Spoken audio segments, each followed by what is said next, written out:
Welcome to our podcast, Raising Big. This podcast is an ongoing conversation between myself and my young adult son. We're ready and willing to talk about all the things families might experience in their lives and relationships, both as parents and young adults, from teens to 20 somethings, the good, the bad, and sometimes the ugly. In this episode, we're covering the topics of joy and fun, why it's important to prioritize having fun and experiencing joy, both individually and together, in the relationship between parents and their bigs. Sometimes we all get so busy and serious that we forget to set everything else down and just have fun. Creating joyful memories doesn't have to be hard, expensive, or extremely time consuming, but it does have to be intentional, or it will get lost in the shuffle of everyday tasks and schedules. Fun and joy are key elements to what makes life worth living. It adds the flavor and some spice. Let's dive into the discussion. I'm Marcy, and I'm the mom. I'm Cade and I'm her kid. When I was little, I remember having fun, in the typical way that most kids had fun, by playing outside, playing inside with toys. When I was growing up, that was when different gaming systems were starting to come around. I want to say we had like the original PlayStation or maybe a PlayStation 2, and now they're up to like five or six. So, doing the traditional things just by myself or with my siblings, like I said, playing outside, playing together, using our imagination, just having fun that way. That was what brought me fun, is just, having a good time. And while I was little, that also came into having fun with my parents. Whether that was, going to the park with my parents, or I know we used to like to go shopping together, me and my mom. That was kind of our thing. So I think that, kids just kind of naturally find their place of how they want to have fun. And I think that adults even do that too. And as I've become a younger adult, I find that the way I have fun has, completely changed. I'm not playing inside or outside anymore, or, we're not going to the playground together or anything like that. But I find my fun doing, other things. I find fun in working out and living an active lifestyle. I find fun in hanging out with my friends. There's different activities that, you just kind of stumble across that you think, wow, this is a good thing for me to do. This brings me joy. This is fun for me. And as a young adult, my mom and I, our kind of idea of fun has changed as well. We do still have those things of, I know we still like to go to the grocery store together, run errands, just spend simple time like that together. But again, kind of like I said earlier, we're not going to the park together, or, I'm not telling you about, my project at school or things like that. So I think we have fun in a much different sense of now, we are going on trips together, or going, trying new restaurants together, different things like that, that I find fun for us to do, or bonding over, different things that we've learned, or new things that we want to talk about, whatever it may be. So I think that that's how we have fun now that I'm in my adult phase of life. And obviously, like kind of like I said earlier, what brings me personally fun, and I think most people, is different from being a kid to being an adult. It just shifts, what's important to you, what you value, and what's fun. If I were to go to a playground right now at 21 years old, I wouldn't have any fun. I would just be like, okay, when can we go home? But as a 7-year old, that might have been my idea of fun. But now, when I think, okay, I'm 21 years old now, I enjoy going for a run or going on a hike. I probably wouldn't have liked that when I was seven. So I think that your, idea of fun just kind of naturally changes, and what brings you joy changes. And I think that it's important to embrace that. But mom, what, as when you're looking at us as younger kids, what memories do you have that are super strong of us having fun and that joy being there? And then how has that shifted now that we're young adults and that relationship change? For me as a parent, when you guys were really little, like a lot of my joy came from watching you guys have fun. So it was providing Hmm. those experiences, right? Like the trips to the park, the family vacations we took, that kind of stuff were really important to me. So it was really more about the fun you guys were having, because what I considered fun as an adult at that time would not have equated to what you guys thought was fun, right? You Uh-huh. guys didn't want to go, sit at archivers and scrapbook for 4 hours on a Sunday Uh-huh. afternoon. That was fun for me. Um, or to sit and read a new novel, that kind of thing. You would have been, when can we go leave? When can we leave?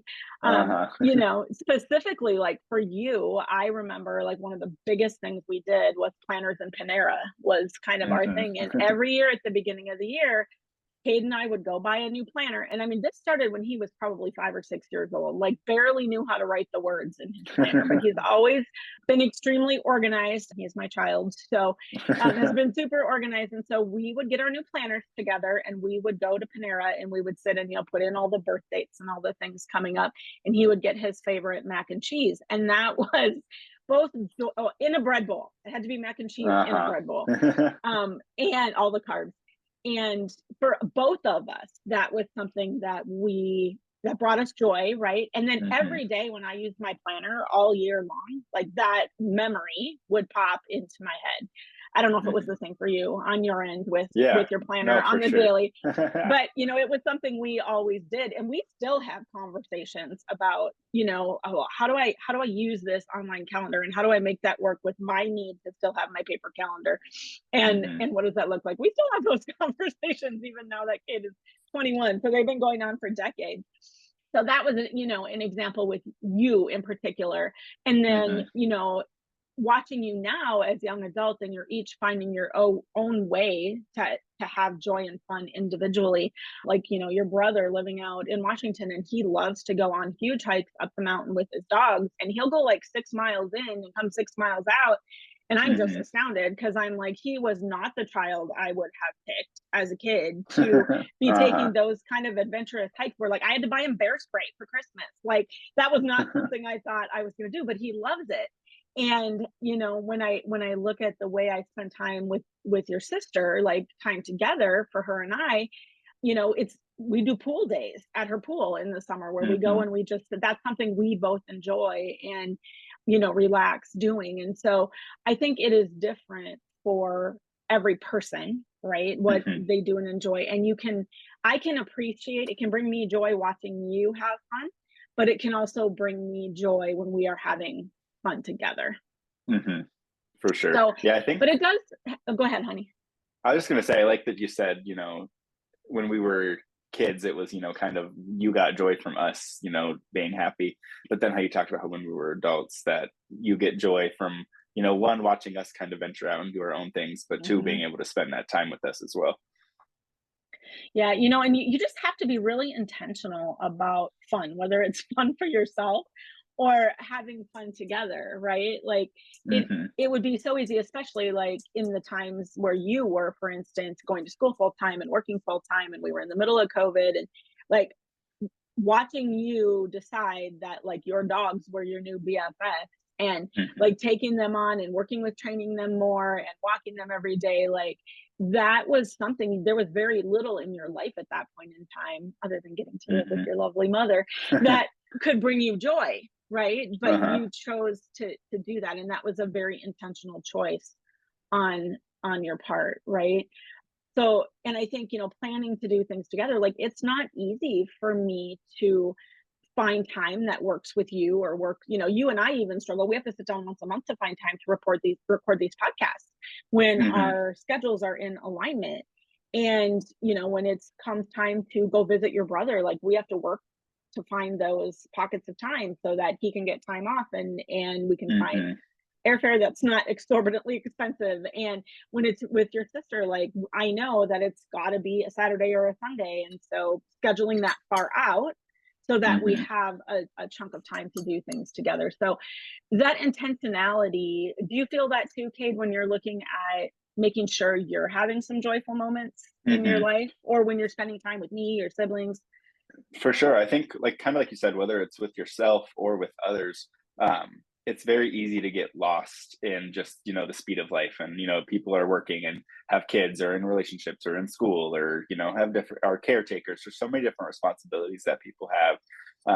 So I like the word intentional because you really have to sit and think, okay, either one, I have to take time to myself and do the things that bring me joy. So whether that is, Mhm. like you said back in the day, you love to scrapbook, or for my brother going for a hike or whatever. I know he intentionally takes time out of his weekend. He maybe had worked all week, had several events at work and whatever, but maybe just wants to sit at home all day, but he knows that, that hike is going to bring him joy.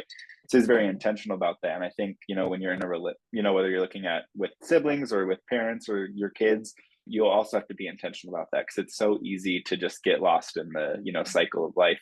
And I think some parents too kind of mistake spending time together as having that Mhm. fun together, and that's not it. You might see your kid for a good part of the day if you're dropping them off at school and picking them up from school and taking them to practice and picking them up from practice and blah blah blah. You're seeing them a lot, but you guys aren't having that strong bonding experience that fun event that you guys are sharing together? Yes, can you still, enjoy each other's presence, and can those little pockets turn into, little bits of joy? Yes. But I think it's important to be intentional about it. Yeah, and you have to find unique ways with each relationship to make Hmm. sure that you're instilling fun. It what I choose to do with my husband is going to look different than what I choose to do with you or your brother or your sister for fun. Hmm. Also different than what I would do with my friends or Hmm. or myself, right? It's going to be different all the time.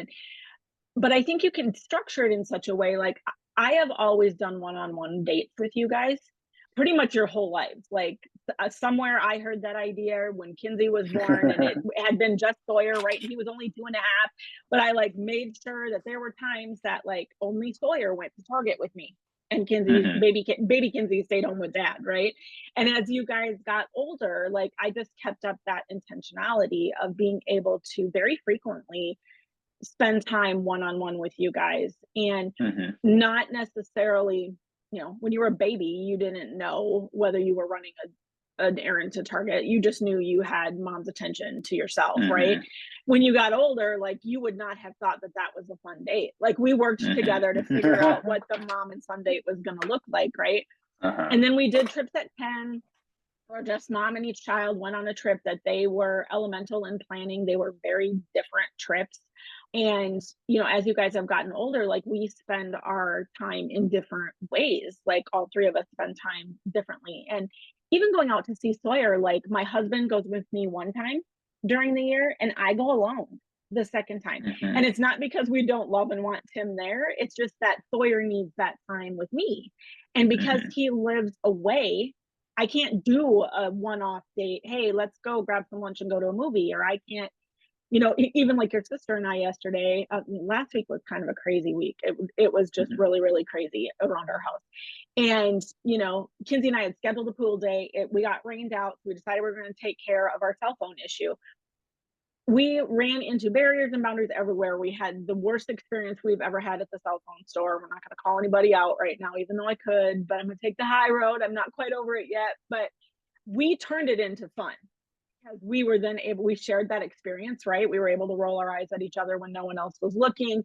It is a memory that we will always carry. And even though it was something that sucked in the moment, like, we made it fun. And then, in the future, when we talk about it, like, there will be laughter that happens around that experience. So I Hmm. actually am sure that that will be a core memory that I have about my time with Kinsey. Did we set out to have fun by going to the cell phone store? Yes. Was the experience fun trading out our phones? Absolutely not.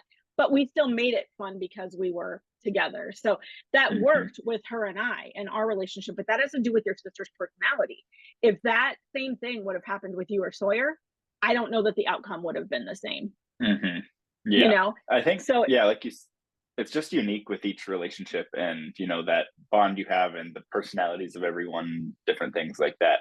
And kind of like you said, the same situation could happen whether it is the same parent with different kids, or the same kid with different parents or friends, or whatever it may be.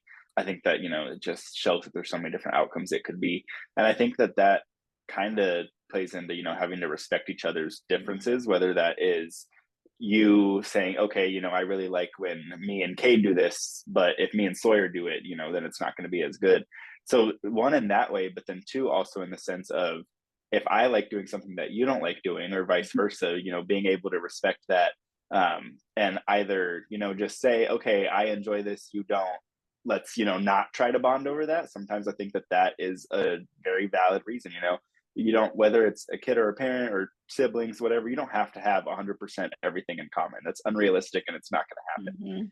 So I think sometimes it's okay to just say, okay, this isn't something we're going to bond over. This isn't something that we're going to have fun with together. Or it could be, okay, you like this, I'm open to it, so let's try it, let's see what it's like, and Mhm. give it a chance. Or meet somewhere in the middle, do a smaller version of it, something like that. So I think that it's important to respect those differences and understand those differences and be okay with them. Yeah, and finding a way that you can celebrate and have fun with those things together. So we'll use your running example, right? Like, Hmm. I totally respect the fact that you are into running and you love running. In my world, running is for emergencies. Thanks to my niece Hannah, that she coined that phrase. Running is for emergencies, right? So I can respect that we are different in that aspect, but yet we find a compromise in something that we both can enjoy in your running. So when you're running a race, I have a role. I am really enjoying watching you experiencing something that you really love, but I also am in joy for myself, like, oh my gosh, look at that kid, right? He grew up with me, and now he's chasing his dreams, which is what I always wanted for my kids, right? And I'm the one handing off your water bottle at the halfway point, right? When you're running a marathon. And I'm the one who's boogieing from different stops on the race, right? So that I am there when you leave the starting gate. I am there at the halfway point. Sometimes I even find a way to make it to another spot, right? And then I'm there at the finish line. And that is something that we have really bonded over, you know, and even when you were running your first half marathon and you had your injury, like, you called me during the run to help you through that. And so I think that's something where I would have never thought, oh yeah, my kid and I are going to bond and have fun around running. Like, but we found something there, Exactly. right, that we could really enjoy. So I think it's important to think outside the box and to be able to find your joy and try things. Like, I could easily say, I'm not into running. I don't want to go battle the crowds at a race. I don't want, like, crowds are not my thing. Like, but I've chosen, right, to be part of Cade's running journey and respect that that's something he really finds joy in. And I have found joy in it too. Yeah. So you Well, and I never think know.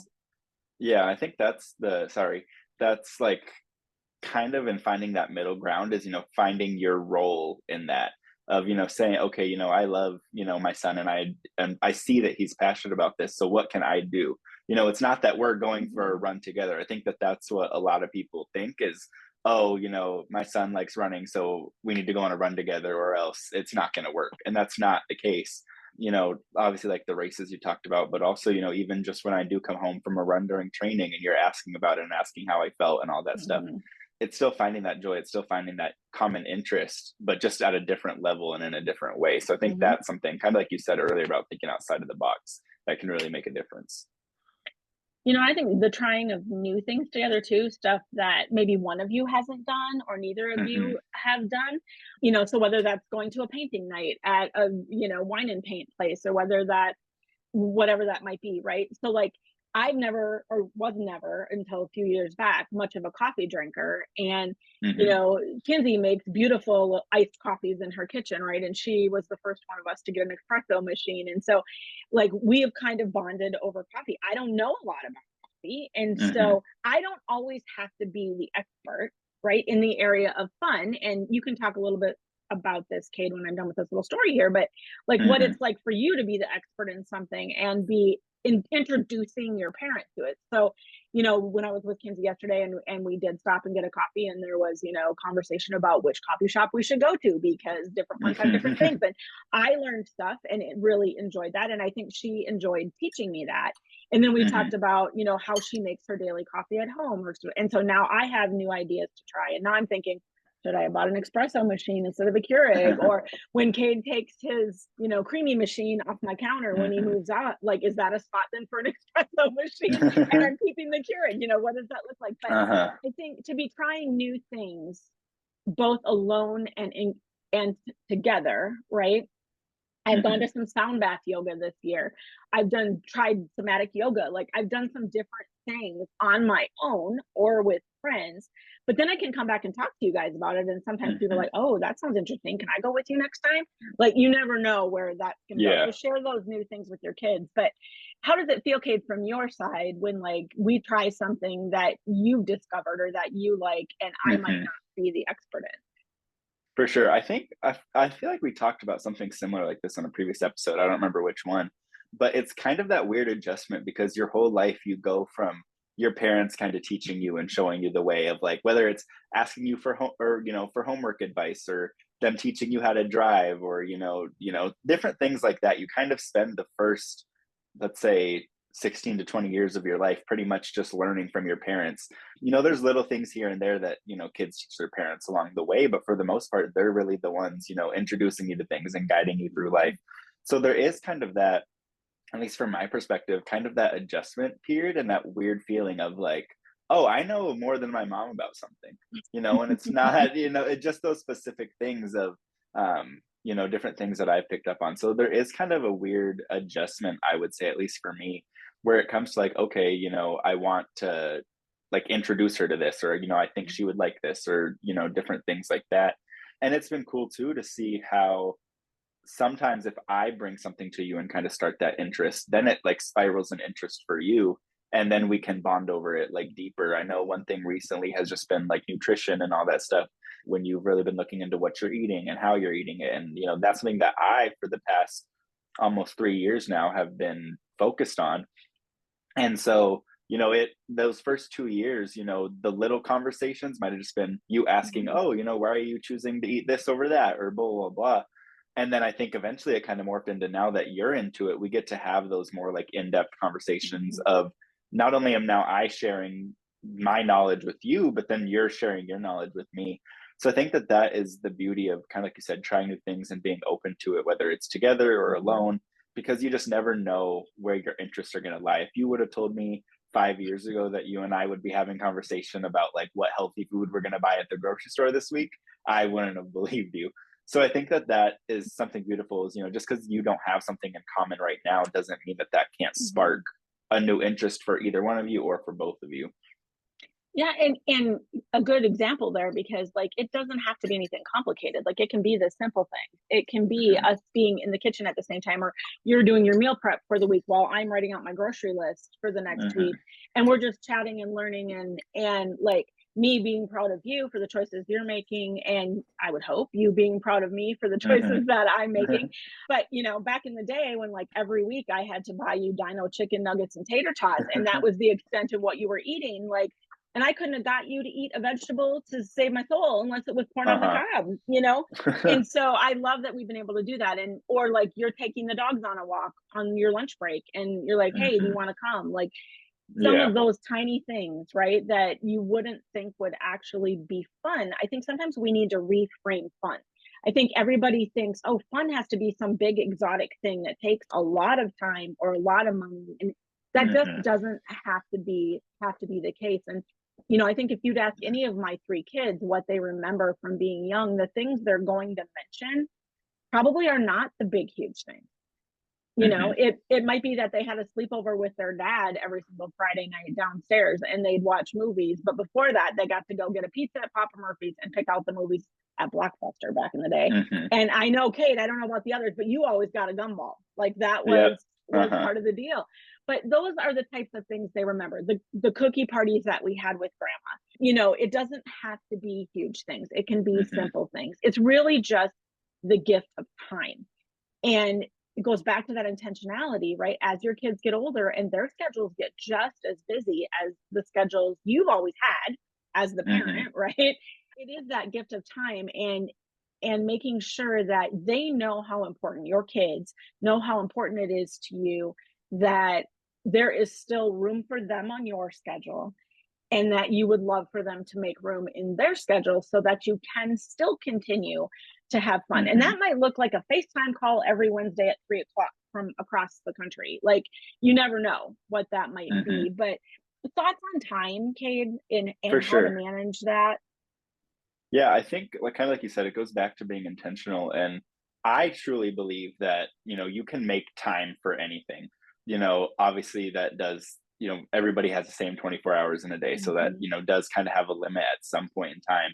But, in the grand scheme of life, if I, really value a relationship, kind of like the FaceTime example you gave, I I truly believe anyone can take 30 minutes out of their day if, they wanted to FaceTime you. And again, that's not Mhm. 30 minutes every day. That might be 30 minutes a week, or 30 minutes, every other week, whatever it may be. And I think that that can come from like, even if I'm just FaceTiming you while I'm eating my dinner before I head out Mhm. to go do whatever I'm going to do, it's really just about finding that time. And for both people, it's not, I think a lot of people think about it, when you're young, as a parent, you've got all these responsibilities, and as a kid, you're kind of just here. And then as you get older, I feel like some people think that it kind of switches Mhm. because, the parents maybe are retired or they don't have kids in the house or different things like that. But I think that it really almost just kind of evens out because your life doesn't stop just because you don't have kids anymore or just because Mhm. you don't have a job. I even know with my grandparents, they're still do they, spend a lot of time relaxing and everything? Yes, but they still have, they still need to go to the grocery store. They still need to, go out and do the things that they enjoy. And they're, my grandma's a part of a book club. My grandpa loves to golf. They, still need to clean up around the house, do their laundry. So there's still those responsibilities where everybody has something going on. Everybody, is kind of strict on time, but it's really just about, how bad you want it and how bad that Yeah. connection is and finding time to have that joy and that fun.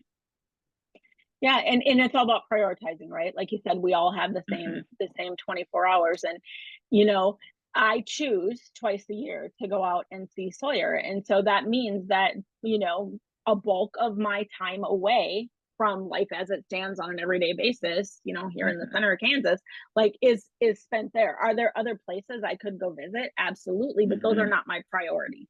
My priority Hmm. is getting to go see him and create those new memories with him. And so it is about the gift of time, and easier when you're in the same household than it Hmm. is when you're not. But again, it can look different, and making sure that time is spent with the focus being fun. Like, it would be very easy to be like, oh well, I call your brother, or we have a phone conversation once a week, and it could be, oh, are you eating healthy?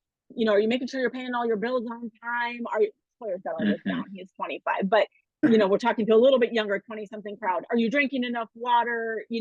Like, holding out, all of the conversation could be about technical stuff, Hmm. not about what did you do that you enjoyed this week, Hmm. you know and encouraging your child to be doing that on their own. And what are you looking forward to? Like Sawyer and I, our whole conversation that we had this week was, what do we want to do when we're out there? Hmm. And we always try to do some things that he's never done before, go somewhere he's never gone before, Hmm. but then also we have some favorites, like things that are non-negotiable for me. I have to Hmm. go to Fried Egg I'm in Love, and I have to see the ocean. Like, those two things will always happen. For sure. But that gift of time, you do have to carve it out. For sure. And I like what you said about like how your and Sawyer's conversation had gone because it's easy to think, okay, if I FaceTime my mom, I'm going to have to talk to her for at least an hour because maybe the first 30 minutes Mhm. are going to be those things you talked about of are you paying your bills? Are you eating right? Are you drinking enough water? Are you taking care of yourself? Kind of like you said, in that younger 20 something, when your kids are first out on their own, I feel like a lot of parents have that need to kind of be a little over aware. So it could Over become a aware, I thing. like that. It could become a thing of okay, the first 30 minutes is always those check-in and those annoying questions that don't bring me joy and aren't fun to me, and then the last 30 minutes is us talking about what we're looking forward to, what we did, whatever. But I think on the topic of the gift of time, it's important to make that time count. So if you only Mhm. have that 30-minute FaceTime with your kid, you know enjoy that time, talk about the good things, talk about the fun stuff. Or for example, when you're going out to see Sawyer, you're maybe seeing him for 3 4 5 days at a time, and spending that time, like you said, doing the things you love, and talking about what you want to do beforehand, so that way when you get there you guys aren't sitting there and thinking, oh, what should we do today, and oh, I don't know, and wasting that time that Mhm. could be spent doing something fun. So I think that not only do we have the gift of time, but it's also just about how we use that time. Yeah, how we use that time, and being thoughtful, right? About Hmm. the things you're doing, and what you will enjoy doing together. You just don't wanna have regrets. Like, I don't, Hmm. 5 years down the road, want to be thinking, "Oh my gosh, I really missed out on having fun with my kids when they were in their Hmm. young adulthood," because it is such a fun time. It's like, it's so different than when, like, you've got toddlers or you've got school agers, or you're going through all the craziness of high school busy schedules, or dealing with three-nagers, right? The Hmm. new phrase among parents who have young teens, right? Hmm. They act like a 3-year-old, but they're really a teenager. And a lot of those times can be hard and really stressful, but as your kids get older, some of that stress leaves the relationship, right? Hmm. Because you're able to, in hopes, right? You're able to allow your children to own their own lives and to have responsibility for their own Hmm. lives. So, they get the responsibility and the obligations to do things for themselves. And so you don't want to have regrets and wake up years down the road that you missed that stage. Because I think for some families, it goes from, yeah, you had fun while they were in high school and maybe even in college if you like went to their college for parents weekend or whatever that might be, Hmm. or they came home at Christmas and you decided to take a trip. But then like your kids move out and like all of a sudden you wake up and you're elderly and your kids have to come to your bedside to say goodbye. Hmm. Like what happened in the middle? And I don't ever intend to drop having intentional fun Hmm. with my kids from my schedule. And even if that means they have to Hmm. come to me at some point, we're trying everything to not have that happen, but it Hmm. could happen, right? But yeah, Yeah. that no regrets, and remembering that laughter is good medicine. So like I said, we had a bad week this week, but the fact that we were able to laugh about it when hard things happen, right? Hmm. It's fun to have that, little archive of stories back here that we can make each other laugh Hmm. about. And even as we've been sitting here talking about this, I'm like, I think I'm gonna drive down the street today and like swing at the park down the street. Like just something new and fun to do. And people look at me like I'm crazy, but I don't care what they think. But that laughter, right? I would be laughing the whole time Hmm. I was swinging because I'd be thinking about, going across the street at my grandma and grandpa's house and swinging at the elementary school that was across the Hmm. street from them and bringing those memories back. So the capturing of the memories, Cade, like, can you talk about like what it means to you to be able to like look at either the photo books I created or to have me share Facebook Hmm. memories with you or to have us talk about all of the memories we've created? Yeah, for sure. I think capturing the memories, I think when especially nowadays, when a lot of people hear that or say that, they're talking about taking pictures or taking a video or, different things like that. But to me, capturing the memories just spans such a wide range of things, whether that's pictures or videos, or even just, taking a second in the moment. If you're, I even took a second most recent, or one of the recent times I can think about it was when we were in Minnesota visiting family, and all of our family was together for the first time in 5, 6, I don't remember how many Years. years we Yeah. figured out it had been. But, all the cousins, all the aunts, uncles, everything like that were all together. And I kind of just stood back for a second and almost kind of took like a mental picture of just, you don't know when this is happening again. There's what, Mhm. just in our, I don't know what the word is, but like our immediate, just, my Yeah. grandparents, aunts, uncles, cousins, there's almost 30 of us. So it's hard to get, everyone's work schedule. People, Mhm. now some of the cousins are starting to have kids. So then that's great grandkids. It's just sometimes hard to get everyone together. So kind of taking a step back and capturing those memories in your mind, or if you are having a really good time with your parent or with your kids or with your siblings, just remembering it. It's not always Mhm. about pictures or videos. And yes, that stuff is great, but I think those memories are really what, holds true to me. Kind of like the example you gave earlier of us every Friday night when we were growing up, we always had pizza and had a sleepover in the living room. But when we would go pick the movie from Blockbuster, I always got a gumball, and I was too little to chew. It was like those big hard gumballs that you get for like the 25 cents out of the machine, but I was too little to chew it. So my dad would bite off half of it and then I would eat the other half. And that's something that there's no picture of that, there's no video of that, there's no anything. But that's, something that I always think about when I think about those, Friday night sleepovers. So I think that that's something important, is Mhm. just to really live in the moment and capture the memories that way. But also, kind of like you said earlier, it's good to share those memories, when the Facebook memories do pop up, or Mhm. you randomly think of, oh, remember that one time my cousin did this at, the family reunion or whatever. Just text them and, say, hey, I was thinking about, when this happened. And kind of like you said, that laughter being a good medicine. Share that Mhm. joy with your loved ones, whether it's your kids, your parents, your family, your friends, anything like that. I think that that can all be really beneficial for us all, just having a more joy filled life. Well, and I thank you for, bringing up like being present in the moment. Cause, I Hmm. think you hear people sometimes talk and they're like, oh, I have to go to Minnesota for a graduation party, right? Hmm. That was not the way we approached that. It was, oh my gosh, we get to go to Minnesota for a Hmm. graduation party. And planned a whole weekend around like you and your cousins because you guys don't get together that often. Like we try to see them at least once a Hmm. year, but like you said, there's always been someone missing because we've Hmm. got a lot of 20 somethings, right? And so we had a baby every 9 months. And so between my Hmm. sisters and I, so it seems like we have this whole batch of 20 somethings right now. But they planned a cousin get together, which was an extension beyond, it was a different day than actual graduation party, but I love that you were present in the moment and were able to just sit and revel in that for a minute, Hmm. that it had happened. And but that took intention. It took effort, right? For someone to say, "Oh my gosh, we need a cousins get together on Friday night before the graduation on Saturday." And, I think you even, several of you went to Auntie Megan's and helped her prep and get ready that next Hmm. morning. And like, there's memories I'm sure that you captured there that, Hmm. were joyful. So it's just being present in that moment and being able to find the joy sometimes in things that may seem mundane or routine to others. Hmm. And just be saying, I get to instead of I have to, right? That totally Hmm. changes your mindset in the moment. So I love that, and I will eternally be grateful to Facebook for the memories, because we have conversations on the daily in our family when somebody's memories pop up and there's a cute picture. Cade got Hmm. a really cute picture of himself posing on the back of a boat as a 4-year old, looking adorable. Is one of my favorite of him the other day. But I just love that, being present in the moment. So thank you for that. Because, the must do's in life can really dominate our time. And then the should do's are going to fill in the rest of that if you let Hmm. it.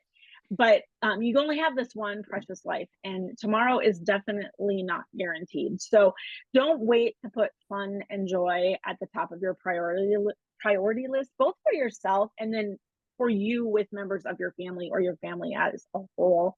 The most important people in your life deserve your time.